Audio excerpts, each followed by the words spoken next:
Gave us so much of his time. Yeah. Charm the fuck out of us, really. Yeah. Yeah. Well, get your spare. Nope. Don't say it. Please enjoy Brad Pitt.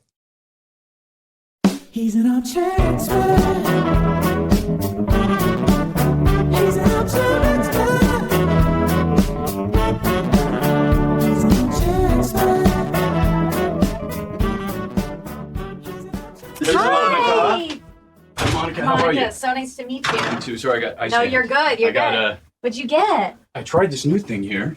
It's a Peaches. blueberry latte. Yeah, I'll take a sip. Okay. I'll absolutely take a sip. Thank you for offering. Oh, yes. Is it nice? Well, I love blueberry's my favorite fake flavor. You want in there? Take a Sure, little I'll rip. Not really, but No, I will. I will.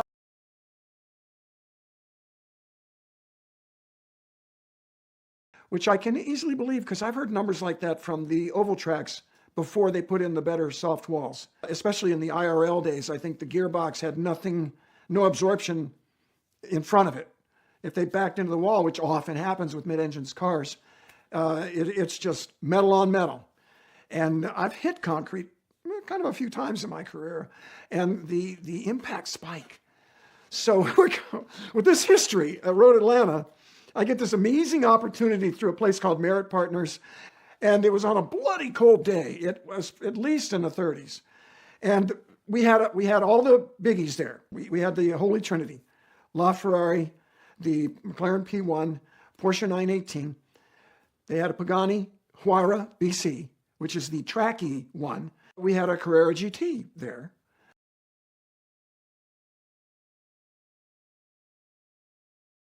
The good person, a person that is obviously close to you, that only wants good from you, for you, and that tells you supportive words.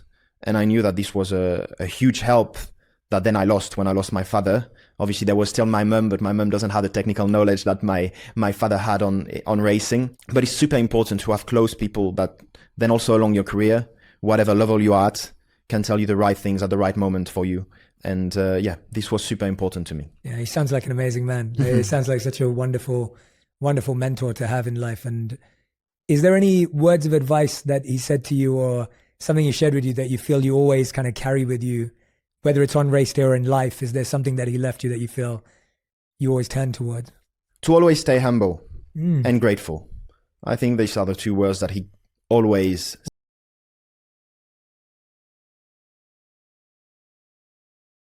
Exactly, because every team will have pit stop times as part of racing because it's impossible to police that. I mean, no pit stop is ever going to be the same. So you just all day going to be running after, wow, that teammate, his stop was 5/10 slower. That caused him in the end of the race to get over 10. You know, you cannot. So that's why the team will have defined pit stop time as part of racing, just like every other team. And that's what's made the situation so difficult. Thanks for all your questions in on that one, because obviously hot topic. Max Verstappen is the other hot topic, Nico. Let's come to you on this one. I mean, as I mentioned at the top, as if we needed reminding of his brilliance, I thought it was case in point this weekend. You think about last year at Monza, all the balance issues they had, the lack of the straight line speed. And then again, he just works his way in with a skinny rear wing, but not the skinniest rear wing in F1, in FP1, FP2, and at FP3. Then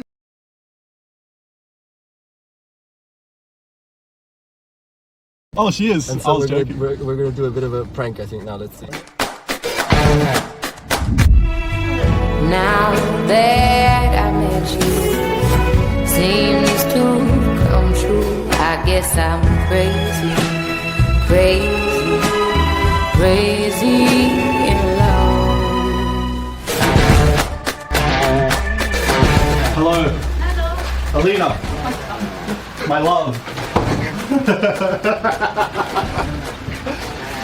I rode this all the way from Australia. You did? Yeah. Oh, well, thank you. You're welcome. That's very nice of you. Let's hug it out.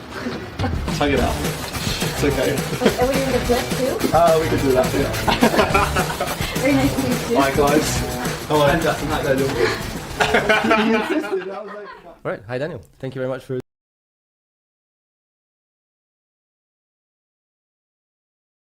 Well, that was the way we introduced you to the fan forum at the French Grand Prix. Yeah. That was one of the biggest I've heard. That was insane. Like, I mean, I must say last weekend was incredible. I don't think I've ever experienced something like that.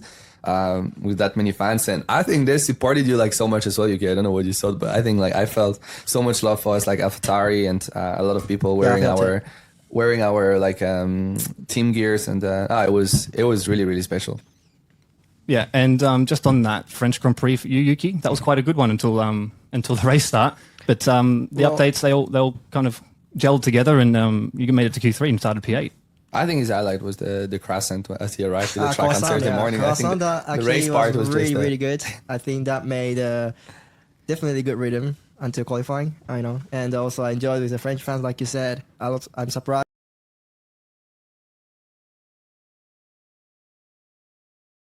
Like agreeable, I would say that's the way that I would describe it. And so, you just kind of, social grease and what have you. You say, you just kind of go along with it, and he just doesn't like it. I don't know what to talk about. So, how are you doing? I did this with Zlatan Ibrahimovic. Oh yeah, we met him in Abu Dhabi. He's a soccer player, all-time legend, one of the greats. And I just saw him, and it was like one of the few times I spazzed out seeing a famous person. Yeah, like normally I just avoid it and then it just goes away, but I couldn't help it. I was like, I have to get a picture with Zlatan. So I dapped him up and I was like, dude, I love you. I think I said I love him to Zlatan, and he was like, okay. And then I took a selfie, and then I never saw him again. He just walked away. It was awful. It was terrible. Hey, you got a selfie? Yeah. I was starstruck. Caitlin Clark was at my show in Indiana, and I had, for some reason, I was like,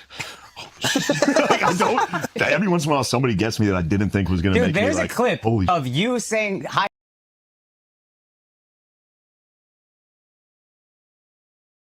Thanks for having me.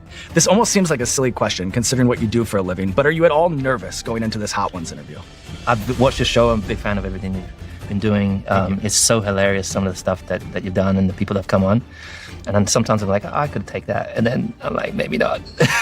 And I've canceled several times. I know, Lewis. But what's nice about you did send me a succulent plant one time. It looked great in the entryway of my apartment. Well, a part of it was the schedule, but mostly it was like, I don't know if I can do it. And even on the way here, I was like, how can I get out of this? Well, you know what? You didn't think of anything, and you're here now. You're trapped on my show. Are you ready to get started? I'm so happy to be here and to meet you. So yeah.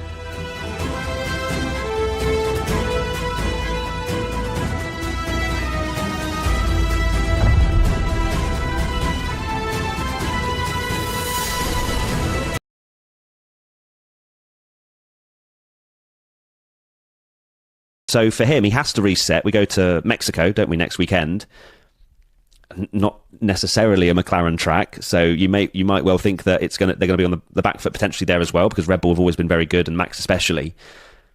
I do genuinely believe he is starting to worry about losing the championship, and he has to bounce back, and he has to put in a performance that shows. Not necessarily in qualifying, like he's pretty good in qualifying and has been across this whole year, but he needs to make like a statement, because right now his lead is just constantly evaporating away. I said after the sprint race where he had that collision, again, it's not.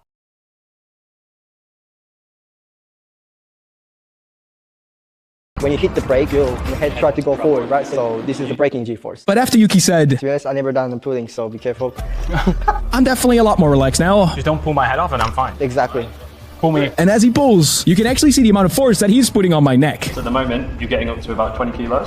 So not bad. 20 kilos is good. You want to try more? Yeah, you can give me more, see what happens. Oh yeah. How much was it? 26. 30? I like this. But the harder he pulls, Try and keep your head in the same position. Don't let that chin travel. the more I have to fight. I can see some neck size right there. Is this impressive?